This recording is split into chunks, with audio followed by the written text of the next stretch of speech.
अस्सलाम वालेकुम। Programme power show के साथ मैं हूं आपकी मेज़बान मारिया राना। हमेशा की तरह हमारे साथ मौजूद हैं डॉक्टर हसनैन जावेद। नाज़रीन, हुकूमत और पीटीआई के दरमियान मुज़ाकरात को लेकर कामयाबी के इम्कानात बहुत कम दिखाई दे रहे हैं। पीटीआई चाहती है कि 14 मई से पहले जो है वो अगर असम्बली तोड़ी जाए तो फिर उसके बाद कोई इंतखाबात की डेट पर हम आएंगे। हुकूमत ये मुतालबा पूरा करती नजर नहीं आ रही। हुकूमत चाहती है कि वो बजट पेश करने के बाद जो है वो इंतखाबात की तरफ जाए। अब पीटीआई ने साथ में ये भी इंदिया दे दिया है कि अगर इंतखाबात की कोई डेट फाइनल नहीं होती तो फिर वो सड़कों पर आएंगे, लॉन्ग मार्च होगा। और वज़ीर दिफा ख्वाजा आसिफ साहब ये कहते हैं कि कोई ये सड़कों पर आए, कोई लॉन्ग मार्च हो ताकि मुज़ाकरात का ये जो अमल है ये खत्म हो सके। उसके अलावा अगर ये सियासी कशमकश एक साइड पर आवाम की बात करें तो आवाम का कोई पुरसाने हाल नहीं है, आवाम को पूछने वाला कोई नहीं है। महंगाई बढ़ती जा रही है और जो उसकी शरह है वो 40% से भी तजावुज करती जा रही है। अद्वियात की अगर बात करें तो ईसीसी ने उस पर 20% इजाफे की इजाजत दे दी हुई। इसी पर आगे चलकर बात करेंगे।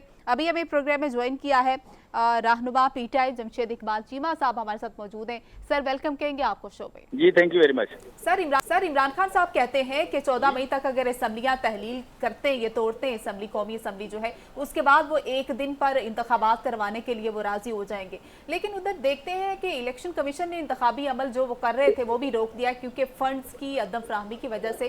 अब जो मुज़ाकरात हो रहे हैं वो भी आपके सामने, आपको लगता है कि जो 14 मई का सुप्रीम कोर्ट का फैसला है वो उस पर अमल दरामद कुछ हो पाएगा, या फिर ये जो मुज़ाकरात हो रहे हैं इसमें कोई ऐसी कोई डेट वाज़े हो जाएगी कुछ आवाम के लिए, और जो हम लोग इंतजार कर रहे हैं कि कोई एक शेड्यूल आ जाएगा इंतखाबात को लेकर, कुछ ऐसा होता नजर आ रहा है आपको? देखिए, अभी तक तो गवर्नमेंट जो है ये इलेक्शन को अवॉइड करने की कोशिश कर रही है और गवर्नमेंट जो है इसको, ये कम्प्लेक्स है, सासे कंपनी है कि शायद ये इनकी आखिरी बारी है। तो जिन लोगों को ये शक है कि ये कभी दोबारा वोट की पावर से गवर्नमेंट में नहीं आ सकते, तो वो समझते हैं कोई ऐसा मौजूदा हो जाए कि कभी वोट ना हो, वोट के नाम से बिदक जाते हैं ये और वोट के नाम से डरते हैं ये, अवाम में जाना नहीं चाहते, अवाम को फेस नहीं करना चाहते। ये सारी इनकी डिपेंडेंसी हो गई डंडे वालों पे, गन वालों के साथ आपके लेके पार्टनरशिप करने की कोशिश कर रहे हैं ये। लेकिन इस मुल्क का जो चलन है वो वोट है। ये मुल्क वोट की ताकत से बना था। ये किसी के अब्बा जी ने पता नहीं किया था, ना किसी के अब्बा जी ने खरीदा था ये मुल्क। लिहाजा यहाँ पे इलेक्शन के अलावा कोई ऑप्शन नहीं है। और वोट का जो मसला है ये पीडीएम और इमरान खान का नहीं है, ये चीफ ऑफ आर्मी स्टाफ और chief of the supreme court भी, उनका भी मसला नहीं है। अच्छा सर, मुज़ाकरात की जब बात होती है, 23 करोड़ लोगों का मसला है, वोट बुनियादी हक है। कल नून लीग की रहनुमा ने कहा कि परवेज इलाही वाला मैटर भी जो है वो वफाक को तो पता ही नहीं है इस बात का, ये सारा का सारा काम जो है वो इंटरिम गवर्नमेंट यानी मोहसिन नकवी ने किया है। और मोहसिन नकवी कह रहे मैं तो यहाँ पर हमें पता है, मोहसिन नकवी जो चने बेचता है हमें पता है, उसकी क्या औकात है हमें पता है। हम कह रहे हैं कि ये बात सिर्फ और सिर्फ फेडरल गवर्नमेंट की भी नहीं, जो उनके पीछे हैं वो स्पाई थे इस बात की कि परवेज इलाही के घर जब उसमें पर्चा कोई नहीं था तो उसके घर में आप कहने क्यों गई बख्तरबंद गाड़ी, और बख्तरबंद गाड़ी दे के आप मैसेज क्या करना चाह रहे हैं? 23 करोड़ लोगों को डराना चाह रहे हैं। आपका भी इतने दिलेर हो गए और हम कभी इतने बुज़दिल हो गए कि आप हमें डराएंगे। अच्छा सर, मुज़ाकरात में आपसे टेक्निकल बात पूछना चाहता हूँ। हम फेस नहीं कर सकते वो डराएंगे हमें। मुझे सर ये बात बताएं कि चौधरी परवेज इलाही साहब को आप ओन करते हैं सर? क्या चौधरी परवेज इलाही साहब को एज अ सदर पीटीआई ओन करते हैं आप? क्यों नहीं करते? अच्छा, मेरे चेयरमैन ने उसको सदर बनाया है तो मैं उसे क्यों नहीं एक्सेप्ट करूंगा? अच्छा, फिर मैं ये पूछना दूसरा सवाल ये जो, अच्छा ये सिर्फ मेरा सवाल नहीं है, ये लोगों की राय है कि आप मुझसे ये सवाल करें। नहीं, मैं एक राय पूछना चाहता हूँ सर। चेयरमैन का और मेरी पार्टी का फैसला और मैं उसे सपोर्ट ना करूं, क्यों ना करूं? अच्छा नहीं, मैं सपोर्ट करने का नहीं कह रहा, मैं सर सवाल करने लगा हूँ। कोई पर्चा ना हो सर, मैं सवाल ये करने लगा हूँ सर, सवाल मैं यही करने लगा हूँ, ये सिर्फ मेरा सवाल नहीं है, बहुत सारे लोगों का सवाल है जो मैं जमा करके, जुबान मेरी है, सवाल उनका। वो सवाल ये सर, वो ये कह रहे हैं कि जब परवेज इलाही साहब के घर के ऊपर अटैक हुआ, जमान पार्क साथ था, जमान पार्क की तरफ से कोई लोग नहीं आए और उन्होंने कहा कि आपने मुज़ाकरात के अंदर भी परवेज इलाही साहब शामिल नहीं थे और आपकी पार्टी ने परवेज इलाही साहब को उस तरह ऑन नहीं किया। पार्टी है, मैंने मेरे शिवाज शरीफ जैसे आदमी से पूछ के करना है कि मैंने परवेज इलाही को रखना है मुज़ाकरात में, ये नहीं रखना। मरियम से पूछ के रखूंगा, मैं हमजा से पूछ के रखूंगा जो मेकअप करके आता है, ये बिलावल से पूछ के आऊंगा, वो अपना इलाज कराए। मुझे पार्टी मेरी है, मुझे पता है मैंने किसको मुज़ाकरात में रखना है, किसको नहीं रखना, कौन मेंबर होगा कौन नहीं होगा। ये फैसला मैंने करना है और मैंने जो फैसला किया ठीक है। अच्छा, ये इस पे आप मुझे कमेंट बताइए ना सर, मुझे ये बताइए कि ख्वाजा आसिफ कह रहा है ये एहतजाज ये एहतमाम हुज्जत है, फवाद चौधरी कह रहा है कि इसके बाद हम जो है वो फौरी तौर पर जो है वो लॉन्ग मार्च करने की तैयारी करेंगे। तो ये आप बैठे मज़ाकरात में क्यों हैं जब दोनों पार्टियां जो है ना वो बिल्कुल रिजनेबली इस मतलब वो इस पर आना ही नहीं चाहते, किसी हल पर बैठना ही नहीं चाहते? नहीं नहीं नहीं नहीं नहीं नहीं सर, नहीं ऐसा नहीं है, ये बात अनाकी नहीं है जी, ये बात किसी से नाराजगी की नहीं है। बात है कि 23 करोड़ लोगों का मुल्क है, 23 करोड़ लोग किसी आइन पे मुज़ाकरात से फाहमी मुशावरत से आप कह लें एक दूसरे की बात मान के दरमियाना रास्ता निकालते हैं। ये सियासतदानों का काम है। सियासतदानों का काम लड़ाई करना नहीं है। बिल्कुल ठीक है। अच्छा, मैं कुछ जरूरी बातें लोगों को हक देने से जरूरी बातें मिस ना हो जाए, मैं आपसे सवाल कर लेता हूँ तेजी से। ग्रुप कहेंगे, हम उसे गुंडा कहेंगे, हम उसे मवाली कहेंगे, हमसे और उसका नाम कोई भी हो, वो कपड़े किसी भी तरह के पहनता हो, हम उसकी इज्जत नहीं करेंगे कि जो 23 करोड़ लोगों का हक ना दे, जो 23 करोड़ लोगों को आइन के मुताबिक चलाए ना। अच्छा, मैं कुछ क्रिटिकल सवाल बाद में भी करूंगा, मेरा ख्याल है कि आप बड़े दिल के साथ मुझे जवाब दे देंगे। अच्छा सर, पहले मैं ये पूछना चाहता हूं कि इस नताइज का जो हल है सर, वो सितंबर क्यों डेट कहा जा रहा है कि जो कुछ होगा, जो वफाक की असम्बलियां टूटे, खान साहब इस पर बज़िद क्यों है कि ये असम्बलियां पहले टूटें? और दूसरी राय मुझे ये बताइए कि अब बजट आना है। अच्छा, बजट जब आना है तो सर वो तो IMF ने जो स्ट्रक्चर बना के दिया उसके तहत आना है, और 90 दिन की इंटरम गवर्नमेंट जो है वो इधर से वो तो पास कर नहीं सकते। वफाक से अगर हो भी गया तो पंजाब में आना है NFC अवार्ड के तहत। अब बजट का क्या तरीकाकार होगा और आप उसके मामले में क्या उनकी मावन हो रहे हैं? क्या इसमें यह भी हो सकता है कि असम्बलियों को वापस बुला लिया जाए, यानी जो तोड़ी हैं उनको कहा जाए कि रिटेन कर जाएं ताकि जो है ये बजट वाला मामला पूरा हो सकता है ऐसे? नहीं, देखें ये ऑप्शन ही नहीं है इस वक्त। पाकिस्तान जो है इसमें आपके 47% महंगाई हो गई जी, 2 करोड़ लोग नए गुर्बत की लकीर से नीचे चले गए, 80 लाख लोग बेरोजगार हो गए, इस मुल्क के GDP नेगेटिव चला गया, इस मुल्क की 23% आपके टेक्सटाइल पीछे चली गई, लार्ज स्केल मैन्युफैक्चरिंग चली गई। बिल्कुल ठीक है। पिछले मार्च के महीने में पाकिस्तान में एक भी होंडा कार नहीं बिकी। बिल्कुल सही। इसका मतलब परचेजिंग पावर नहीं है। दवाइयां 20% पे चली गई। ईद पे 10 साल की सबसे कम परचेजिंग हुई। जो 800 अरब की परचेजिंग ईद पे होती थी वो 420 पे आ गई। जब ये इतनी गुर्बत आपने तबाही मचा दी, आपका नाम PDM है या आपका नाम हैंडलर प्लस PDM है, जो भी आपका नाम है सर, दवाइयों का माफिया बढ़ गया, दवाइयों का माफिया बढ़ गया। इस टाइम पर 39% के ऊपर कीमतें बढ़ गई हैं। इस वक्त ये मुल्क माफिया की जन्नत बन गया और माफिया हुकूमत में बैठा होगा। अच्छा, आप मुझे ये बताएं ना सर, इंपॉर्टेंट बात ये, पिछला बजट बना था, मुझे हक देने को तैयार नहीं है सर, मेरे अवाम को हक देने को तैयार नहीं, तो मैं उनके सामने क्यों नहीं खड़ा हूँ? अच्छा सर, बजट पिछला बना था सर, पिछला बजट जो आपने पेश किया था वो बजट बना था तकरीबन 9,502 का, आपके दौर में नहीं, सॉरी 9,502 का। अगला बजट कम से कम 10 अरब रुपए से जायद का बनेगा। IMF ने पैसा दिया नहीं है ना दे रहा है, और अब इधर आपके मज़ाकरात बिल्कुल स्टैंड स्टिल हैं, यानी डेडलॉक है। करना क्या है, क्या होगा, तरीकाकार निकालें सर, हल बताइए। देखें, ये कहाँ लिखा हुआ है कि मुल्क IMF ने चलाना है? ये मुल्क मेरे बुजुर्गों ने मेरे लिए आजाद करवाया था। ये पैसा कहाँ से आएगा? जिम्मेदारी ये चलाना, सुनिए, छोड़े IMF छोड़े। IMF जो है ये दुनिया का एतबार जो है, दुनिया को एंगेज कैसे करना है, ये जिम्मेदारी होगी जो भी गवर्नमेंट है उसकी जिम्मेदारी है। आप मुझे पहले वोटों से पहले IMF सुना रहे हैं, वोटों से पहले IMF की बात ना करें। मैं वोटों से पहले सर IMF की इसलिए बात कर रहा हूँ क्योंकि आपने शहबाज गिल को उधर भेजा है, वहां पे अमेरिका के बार टोक रहे हैं आप। नहीं सर, मैं ये आप मेरी फिर बात भी गौर से सुन लेना सर। आप मुझसे ज्यादा बोलते हैं जी, आप बोल लें, में बोल पड़ते हैं, मुझे बात करने दें। अच्छा, ये जो बात है कि जो IMF है, IMF के साथ शर्त रख के अगर इस मुल्क की इकानमी IMF ने चलानी है, फिर इलेक्शन कराने की जरूरत क्या है? फिर कोई भी उल्लू का पट्टा लाके बैठा दें, कोई भी गधा लाके बैठा दें, IMF चला ले। तो बिठाया भाई, यहाँ की लीडरशिप ने चलाना है। बोले ना दरम्यान में। अच्छा, मैं कह रहा हूँ कि फिर अगर लीडरशिप का कोई रोल ही नहीं है, अगर इस मुल्क के लोगों का कोई रोल ही नहीं है, तो फिर IMF को 2 काले गोरे लाके बैठा दें, वो नीले पीले लाके बैठा दें, वो चला रहे मुल्क इसको। भाई, उन्होंने नहीं चलाना। अच्छा ठीक है, नहीं चलाना, तसल्ली से बात सुन लेंगे सर, लोगों ने करना है। आप सवाल करूं? IMF की शर्त नहीं है वोटों के साथ, ठीक हो गया। एक बात है कि बजट वो बना सकता है जिसके पास अवाम का मैंडेट। अच्छा, सवाल करूं सर? मैंडेट ही नहीं, उस पे कौन इतबार करेगा? आप सवाल करूं सर? भी करें। अच्छा मुझे ये बताएं, आप कह रहे हैं आईएमएफ का हम इंतजार नहीं कर सकते। एक तो ये है कि हमें 1.9 अरब पिछला चाहिए और 7-8 अरब का हम और डिमांड करेंगे।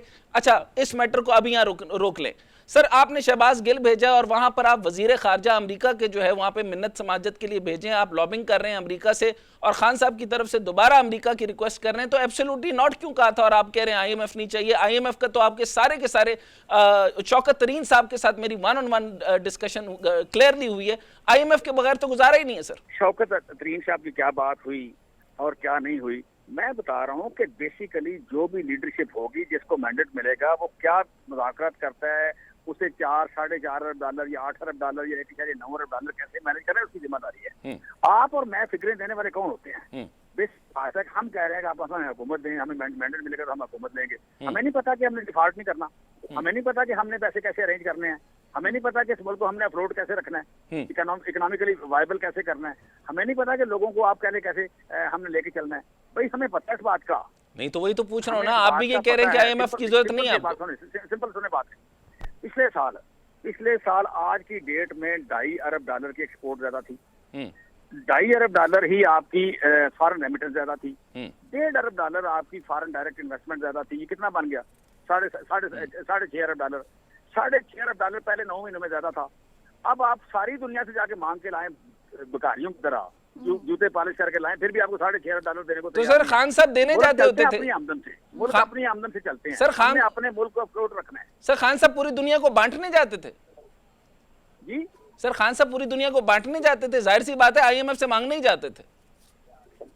नहीं मांगने जाते थे तो हम एतबार करते थे ना जी। मांगना क्या होता है, ये बात इंपॉर्टेंट है। अच्छा अब आप ये सिंगल लाइन दीजिए, आईएमएफ के बगैर गुजारा तो नहीं है ना सर? यार ये इशू ही नहीं है आईएमएफ। अच्छा आप प्रॉब्लम आईएमएफ से करते हैं या पाकिस्तान से कर रहे हैं? अच्छा आप मुझे पॉइंट ये बताएं कि एब्सोल्युटली नॉट के बाद सर दोबारा से लॉबिंग वाला मामला क्या है? अच्छा आप अच्छा चले आप कैटेगोरिकली बता दें कि आप दोबारा लॉबिंग नहीं कर रहे, अमेरिका के साथ माफिया नहीं मांग रहे। भाई ये बड़ी गंदा लफ्ज बोल रहे हैं, माफिया मांगते मेरा जूता नहीं सर। तो वहां के वजीर खारजा से बात करने का क्या तुक है, वहां से नोटिस क्यों दे रहे हैं सर, लेटर क्यों लिख रहे हैं? मैं तो दुनिया में लड़ने के लिए आया हूँ, मैंने दुनिया को एंगेज करना है। अच्छा एंगेज करना, दुनिया में महजब तरीके से रहना है। माफी मांगना क्या मतलब है? तो एब्सोल्युटली नॉट क्यों कहा था सर? अपनी कौम के लिए आप अपने मुल्क के लीडर के लिए, अपनी कौम के लिए कितना गंदा लफ्ज बोल रहे हैं। आप एक प्लेटफॉर्म पे बैठे हैं, एक चैनल पे बैठे हैं, जिम्मेदारी से बात करें। तो शहबाज गिल क्या करने गया सर वहां पे? लेटर लेकर क्या कर रहा है? लीडर माफी मांगते हैं, क्या मतलब है इसका? सर वो शहबाज गिल लेटर लेकर वहां पे किस चीज से रिक्वेस्ट करने गया? जब अमेरिकी साजिश की भी वो बात हुई, साइफर का भी आपने बयानिया बनाया, तब भी आप लोगों ने देखा होगा कि सिफारती तौर पर कितना नुकसान हुआ इस मुल्क को। इसी पॉइंट ऑफ व्यू से हम नुकसान नहीं हुआ सर। आप लोगों ने नुकसान दिया, आपने फौज को बेड़ा गर्क कर दिया, आपने जो है वो खारजा महाज के ऊपर कोई भी तब्दीली नहीं वाक़या की, हर मुल्क के साथ आपने झगड़ा किया, हर के साथ एब्सोल्युटली नॉट किया, और जिधर सबसे ज्यादा ट्रेड थी आपने वहां पर जो है वो सींग फंसाए, ऐसा नहीं था? अच्छा आप मुझे बात करने देंगे? जी जी करिए। बोलेंगे नहीं दरमियान में? नहीं ऑफ कोर्स नॉट। जमानत है बस बिल्कुल जी मैं बोल रहा हूँ। अच्छा क्वेश्चन ये है कि हमारी एक्सपोर्ट ज्यादा थी, हमारी फॉरेन रेमिटेंस ज्यादा थी, हमारी एक्सपोर्ट 11% के हिसाब से बढ़ रही थी, अब कम हो रही है। हमारी रेमिटेंस 10.8% बढ़ रही थी, अब 10% कम हो रही है। हमारी फॉरेन डायरेक्ट इन्वेस्टमेंट ज्यादा थी।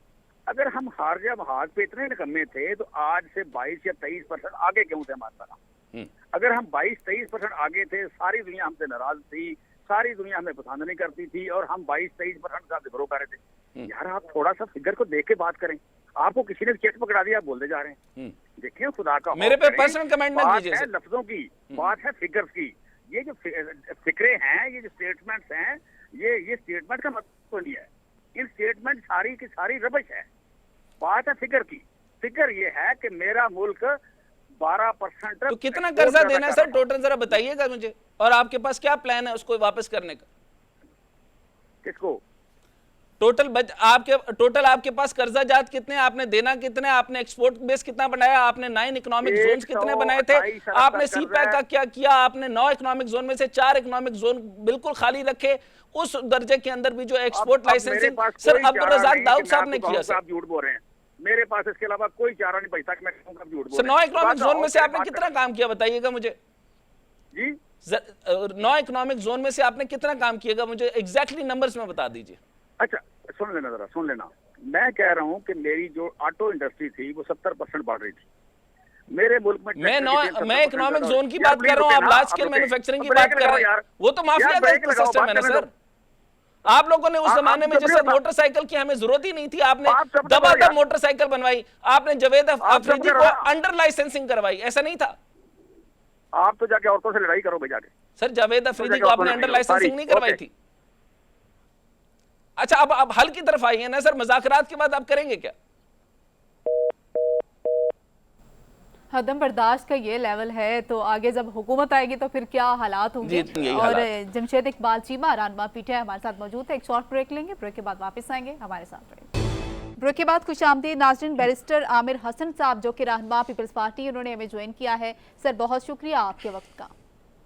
जी बहुत शुक्रिया जी। सर सबसे पहले तो बताएगा ये जो मुज़ाकरात हो रहे हैं दोनों फ्रीकैन के दरमियान, हुकूमत और अपोजिशन के दरमियान, कोई आपको हल निकलता नजर आ रहा है? क्योंकि इमरान खान साहब ने इंदिया दे दिया कि अगर कोई ये कामयाब नहीं होते, कोई एक डेट तय नहीं होती, तो उसके बाद वो फिर सड़कों पर आएंगे, लॉन्ग मार्च होगा, इस तरह से कुछ, और सुप्रीम कोर्ट का भी प्रेशर है। देखिए इमरान खान साहब तो मुज़ाकरात हो रहे हो या ना हो रहे हो, वो तो सड़कों पे है। पहले वो कौन सा गैस पे बैठे तो बहराज है सड़कों पे, पता नहीं कौन सी सड़कें हैं जहाँ पे उन्होंने अभी निकलना है। निकले हुए हैं, फिर एक दफा निकल आए, किसी ने उन्हें रोका नहीं है। लेकिन अगर किसी शख्स के मुज़ाकरात से पहले ही ज़हन के अंदर ये फतूर है कि मुझे बहरहाल दोबारा सड़कों पे ही निकलना है, तो फिर ऐसे मुज़ाकरात पे इन्ना लिल्लाहि व इन्ना इलैहि राजिऊन नहीं पढ़ा जा सकता है।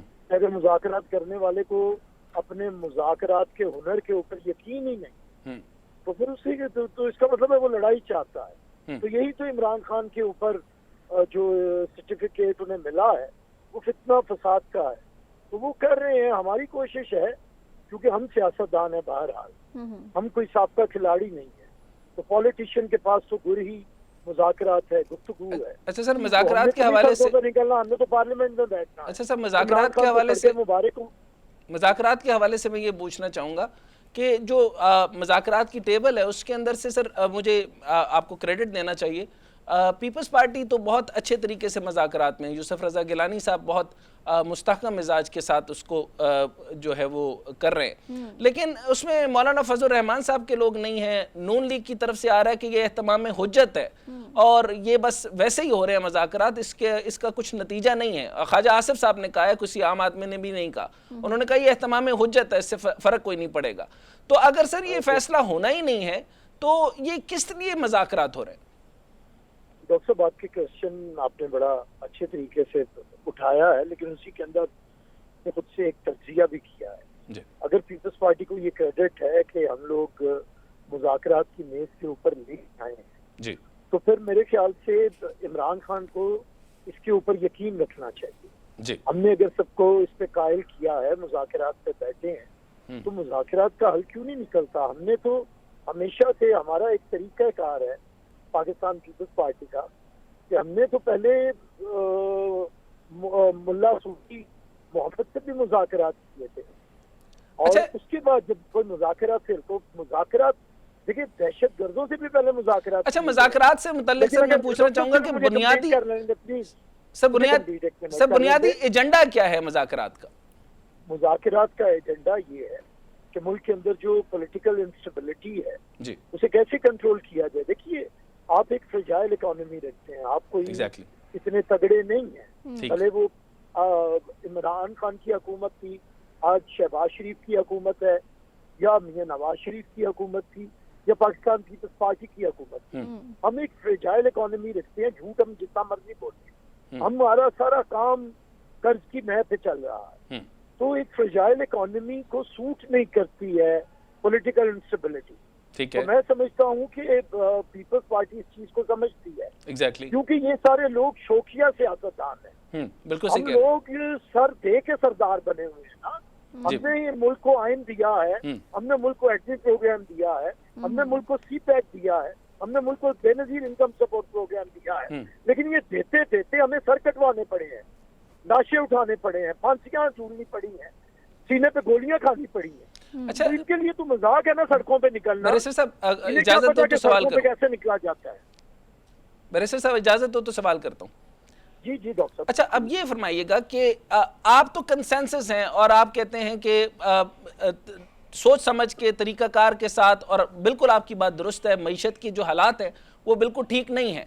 तो आपको ये नहीं लगता कि नून लीग जो है वो अपनी एक पॉलिसी के ऊपर जो है वो बहुत यानी बहुत ही गलत तरीके से, मतलब बैड रूट की तरफ जा रही है, और इधर से इमरान खान जो है वो मज़ाकरात जब शुरू करते हैं तो वो बहुत सारे मामलात को लेकर आ रहे हैं। वो कह रहे हैं इसके अंदर पहले अराकीन को हमारे जो जेलों में पकड़ धकड़ हो रही है उससे भी हटाया जाए, फलां ये किया जाए, यानी मशरूत मामलात सारे लेकर आ रहे हैं। तो इस सिचुएशन के अंदर आप इन दोनों मामलात को कैसे, यानी नून लीग को और पीटीआई को दरमियान में आप हैं, और आप ये समझते हैं कि इस वक्त जियो स्ट्रेटेजिक सिचुएशन क्या जा रही है, इधर रशिया है, इधर चाइना है, इधर ईरान सऊदी इकट्ठे हो रहे हैं, और इधर जो है वो अमेरिका है। ये सारे मामला जरा सर समझ के मुझे जरा जवाब दीजिएगा। आप दुरुस्त फरमा रहे हैं, यही वो चीजें हैं जिन पे हमारी नजर है सर। देखिए, ना तो सब कॉन्टिनेंट की पोजीशन वो है, ना आपकी बाकी जो इलाकाई सूरत हाल, ना इंटरनेशनल पोजीशन, और ना ही आलम इस्लाम की। देखिए,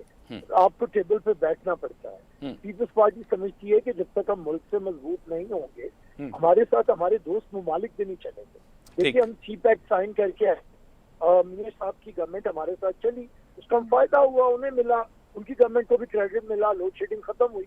इमरान खान ने आके उसे अगर सबोटेज किया तो उसका नुकसान पहुंचा मुल्क को। तो हम समझते हैं कि खुदारा ये चीजें, और दोनों तरफ से मैं आपकी इस बात से एग्री करता हूँ। कम से कम ख्वाजा आसिफ साहब को भी इस उम्र की, मतलब आप ये समझते हैं कि ये पॉलिटिकल मैच्योरिटी नहीं है, जज्बाती बातें नहीं करनी चाहिए, अपनी उम्र देखनी चाहिए। 80 के करीब है, 80 की उम्र में होशबंदी की बातें करते हैं। तो यानी आप सर दोनों तरफ से देखें कि पॉलिटिकल मैच्योरिटी नहीं है, और कानून की समझबूझ सर इस तरीके से है कि एक ऑर्डिनेंस पास होता है, ऑर्डिनेंस आरिफ अलवी साहब के पास जाता है, उनके पास 2023 का पार्लियामेंट, ये जो प्रैक्टिस एंड प्रोसीजर बिल की बात कर रहा हूँ, अच्छा दूसरी तरफ जब जाएगा तो फिर उन्होंने सिग्नेचर किए बगैर आपको वापस भेज दिया है। और ये क्या मैं दुरुस्त हूं, क्योंकि आप बैरिस्टर हैं, ऑफ कोर्स आपको लॉ का पता है, तो 10 दिन बाद उस पर अमल दरामद ऑटोमेटिक हो जाएगा, एम आई राइट? बिल्कुल जी, ये तो कानून है ना, ये तो तरीकाकार है।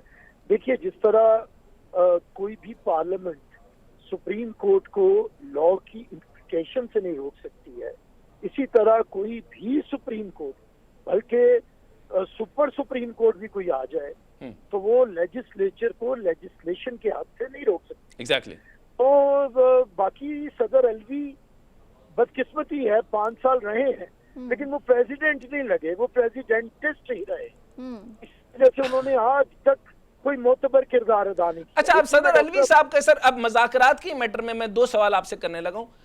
इमरान खान साहब ने, सदर अलवी साहब ने जाना है सितंबर के बाद या सितंबर में, इसी तरीके से उमर अता बंदियाल साहब चीफ जस्टिस ऑफ पाकिस्तान ने जाना है। अच्छा, चीफ जस्टिस ऑफ पाकिस्तान ने अगर करवाना होता तो वजीर आजम को फौरी तौर पे जो है वो कह देते कि कंटेम्प्ट लगा देते, लेकिन कंटेम्प्ट लगाने के बजाय वो ऐसी मामलात कर रहे हैं, यानी स्टेट बैंक ऑफ पाकिस्तान जो जिसकी जुरिस्डिक्शन ही नहीं है पैसा देना, उसको कह रहे हैं। फिर आप बाकी लोगों को बुलाते हैं जो रेलेवेंट ही नहीं है। इलेक्शन कमीशन ऑफ पाकिस्तान कहती है कि हमारे पास 5 अरब रुपए थे, आप 21 अरब मांग रहे हैं, हम नहीं दे सकते। वो किसी चीज को कबूल नहीं कर रहे, और बाकी सारी बातें वो कह रहे हैं इलेक्शन करवाओ। अच्छा, इलेक्शन करवाओ तो इलेक्शन के पैसे नहीं है, लेकिन कानून कहता है 90 दिन में इलेक्शन कराएं। इस कंफ्यूजन को सब दूर कीजिएगा, करना क्या है? होना ही सबके इलेक्शंस इकट्ठे होंगे, मुल्क मुकम्मल नहीं हो सकता। उसके लिए पॉलिटिशियंस को मुज़ाकरात करने पड़ेंगे। जैसे आपने खूबसूरती से खुद बता दिया है कि सुप्रीम कोर्ट बुला के गवर्नर स्टेट बैंक को कहेगी कि आप इशू कर दें। बाद में ये देखे ना, ये खुद सुप्रीम कोर्ट करप्शन का दरवाजा खोल रही है। मैं किसी कंपनी में जाऊं और अकाउंटेंट को कहूं कि तुम पहले हमें पैसे दे दो और बाद में भेज देना इसका रिकॉर्ड जाके ना, ये सुप्रीम कोर्ट क्या ये बात कर सकती है? मैं एक स्टूडेंट हूँ लॉ का, और एज अ प्रोफेसर मैंने लॉ पढ़ाया भी है। अच्छा। मुझे तो समझ नहीं आती कि ये कौन सा लॉ है जिसमें supreme court governor state bank को कह रही है कि तुम 21 अरब रुपया रिलीज करो और कौमी असेंबली से मंजूरी बाद में ले लेना। तो लेकिन सर अब यहाँ पर देखिए, मज़ाकरात का फोकल पॉइंट ये है ना सर कि इस टाइम बजट सर पे है और कोई रास्ता निकाला जाए। एक बात बताइए कि ये मुमकिन है कि दोनों जो असेंबलियां टूटी हैं ये वापस आ सकें, रीडू हो सकता है सर? मेरे ख्याल से अब वो जरा मुश्किल है काम, क्योंकि मेरे ख्याल से वो पास एंड क्लोज ट्रांजैक्शन है। अच्छा। अब ये जो असेंबलीज दोनों डिसॉल्व हुई हैं, कोर्ट को चाहिए था कि उनके ऊपर, मैं तो बारहा पहले दिन से कह रहा हूँ कि डॉक्टर साहब ये हमेशा से कानून को जज करना होता है कि ये जो अमल हुआ है असेंबलियां तोड़ने का, ये मेलाफाइडी है या बोनाफाइडी। अच्छा बैरिस्टर साहब, नॉट बीइंग, ऑफ कोर्स आप पार्टी के साथ हैं, लेकिन नॉट बीइंग बायस्ड, ये फरमाइए कि फोकल पॉइंट का इसका रिजल्ट क्या होना चाहिए, मुज़ाकरात का आउटकम क्या होना चाहिए था इस सिचुएशन में? मैं आपको एक बात बताऊं, दोनों पार्टियां जितनी मर्जी शरारत कर रहे हैं जी, हुकूमत वाली भी और अपोजिशन वाली भी, ठीक है, मुज़ाकरात के बगैर इनके पास कोई चारा नहीं है।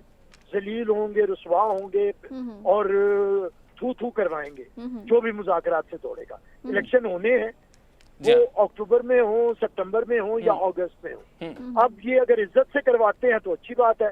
पीपल्स पार्टी ने यही मौका दिया है कि बजाय किसी और से, और बाकी जो आपने बात कही चीफ जस्टिस की कही या प्रेसिडेंट की कही, वो सितंबर में जाएं, वो उनकी अब कोई हैसियत नहीं है, दोनों लेम डक है।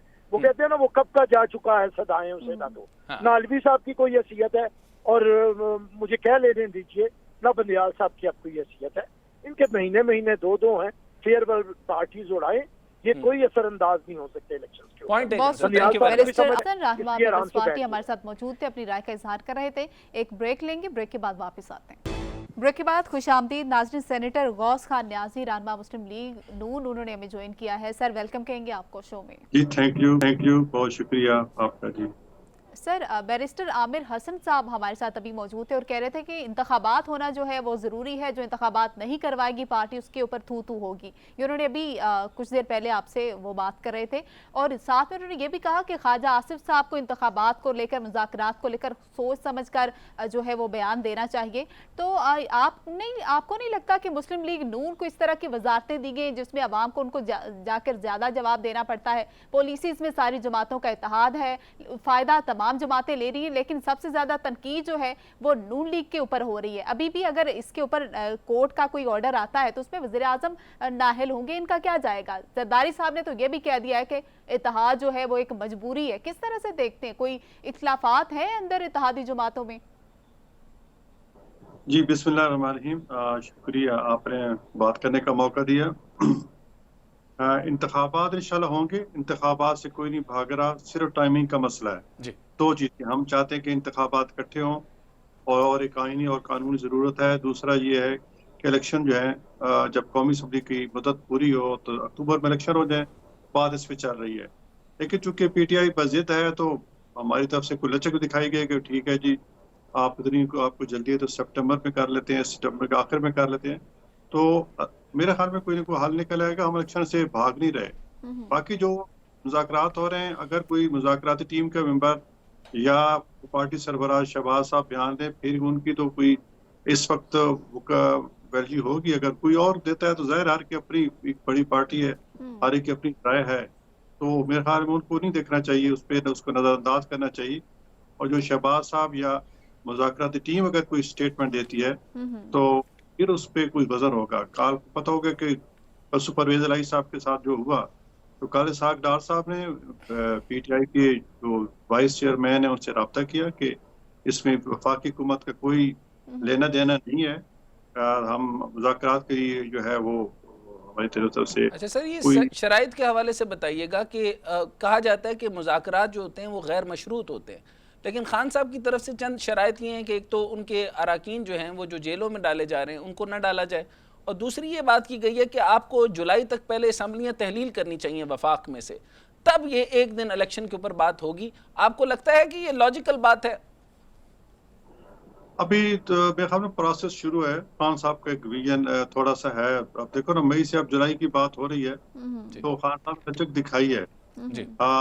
देखो सियासी पार्टियां, जमहूरियत यही होती है कि सियासी पार्टियां मिल बैठ के मसाइल का हल निकालें, यही जमहूरियत का हुस्न होता है। लेकिन बदकिस्मती से अब तक जितनी इमरान खान ने जितनी भी अपने स्टेप्स लिए हैं वो हमेशा उन्होंने यू टर्न लिया है, और हमें जो है सबसे ज्यादा खतरा इसी बात का है कि हम कोई चीज उनकी टीम टेबल पे हल कर भी लेती है तो पता नहीं खान साहब जाके यू टर्न ले लें। नहीं सर, ख्वाजा आसिफ साहब ने कहा है कि ये एहतमाम हुज्जत है, और उधर से फवाद चौधरी ने कहा है कि अगर ये हमारी बातें नहीं मानेंगे तो हम सड़कों पर आ जाएंगे, यानी लॉन्ग मार्च करेंगे। नहीं, उनकी बात जब देखो ना अभी अक्टूबर से सितंबर में हम आ गए, वो मई से जुलाई में चले गए, तो लचक तो दिखाई जा रही है। अच्छा, लचक से मुझे ये बताइए कि इस जो पूरे मुज़ाकरात का एजेंडा मुझे सही से कोई भी नहीं बता रहा, फोकल पॉइंट क्या है सर? बजट है फोकल पॉइंट? मुज़ाकरात किस लिए हो रहे हैं? फोकल ये कंसेंसस के इलेक्शन कब हों, यही है उस पे फिलहाल तो यही जो नहीं, आपको ये नहीं लगता कि सबसे इंपॉर्टेंट पॉइंट ये आ रहा है क्योंकि जून में बजट अनाउंस होना है और ये इंटरम गवर्नमेंट है, 90 दिन के बाद इसके पास कोई राइट नहीं रह जाता कि कोई भी एग्जीक्यूशन करे, और ये भी राइट उनके पास नहीं था कि वो परवेज इलाही साहब के घर में धावा बोला गया, ये सारे मामलात हुए, 6/23 का मुकदमा लगाकर उनके साथ जो बर्बरियत की गई उसकी आप पता नहीं मजम्मत करते हैं या नहीं करते। ये सारे मैटर मुज़ाकरात के दरमियान में आ रहे हैं सर। मुझे बताइए कि असल मैटर क्या है? बजट को हल करना है या आप लोग वाकई चाहते हैं इलेक्शन हो? देखो जी, हम तो इलेक्शन के बगैर तो ये चल नहीं सकता, हम तो इलेक्शन के हक में हैं। टाइमिंग का मसला है, हमने कभी ये नहीं कहा कि ज़ाहिर है हम 13 अगस्त से आके नहीं जा सकते। तो सर टाइमिंग का मसला तो 14 मई को हल होता है, आप इलेक्शन करवा लें और उसके बाद बजट को आप जो है वो अनाउंस करें। अब देखें ना, कई मसाइल होते हैं। अभी हमारी एक सर मई है, जून है, जुलाई है, बजट कब पेश किया जाता है, फरमाइएगा। देखो, हमारे IMF से मुज़ाकरात चल रहे हैं, उनकी शराइत अब कुछ हमने मानी है, कुछ उनकी हम नहीं मान रहे, तो नेगोशिएशन चल रही है। और इस वक्त अगर हम सब तोड़ भी दें तो फिर ये हमारा जो 3-4 महीने और गैप आ जाएगा, और इस गैप फिर IMF मेरे ख्याल में किसी इंटरिम गवर्नमेंट से तो बात करेगा नहीं, फोर्स नहीं करेगा जी, वो इलेक्टेड गवर्नमेंट से ही बात करेगा।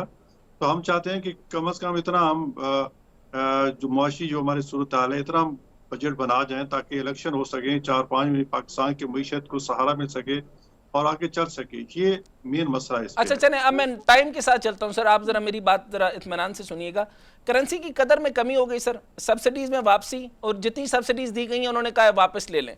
IMF ने $1.1 अरब का पैकेज के हसूल की खातिर टैरिफ में इजाफे के बाद मार्च में पाकिस्तान की सालाना जो महंगाई की शरह है सर, वो 35 से भी बढ़ के आज की मैं आपको बता रहा हूँ तकरीबन 38.5 यानी नियर टू 40 हम पहुँच गए।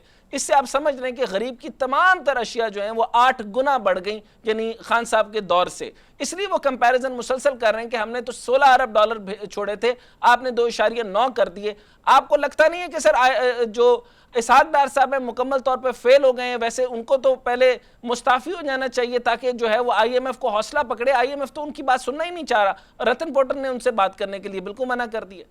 फरमाइएगा। अब देखें जी, इन्होंने करंट अकाउंट डेफिसिट इतना छोड़ा कि हम उसको पूरा करते करते हमें 1 साल लग गया जी, और बीच में उसमें से जो अक्टूबर में किस्त IMF ने देनी थी, आज 7 महीने हो गए, वो किस्त उन्होंने नहीं दी। और ये तो अब इसहाक डार साहब को शाबाश दें कि 7 महीने गुजरने के बावजूद खुदा न खासा पाकिस्तान डिफॉल्ट नहीं हुआ, और पाकिस्तान के जो $11 अरब की लायबिलिटीज थी वो भी उन्होंने पूरी की। सर ऑटोमोबाइल सेक्टर से लेके अद्वियात का 39% तक महंगा हो जाना, कार्टेल माफिया सारा बढ़ जाना, अभी भी आप कह रहे हैं कि ये डिफॉल्ट नहीं हुआ, तो इसको टेक्निकल डिफॉल्ट सिर्फ कहना है मुंह से?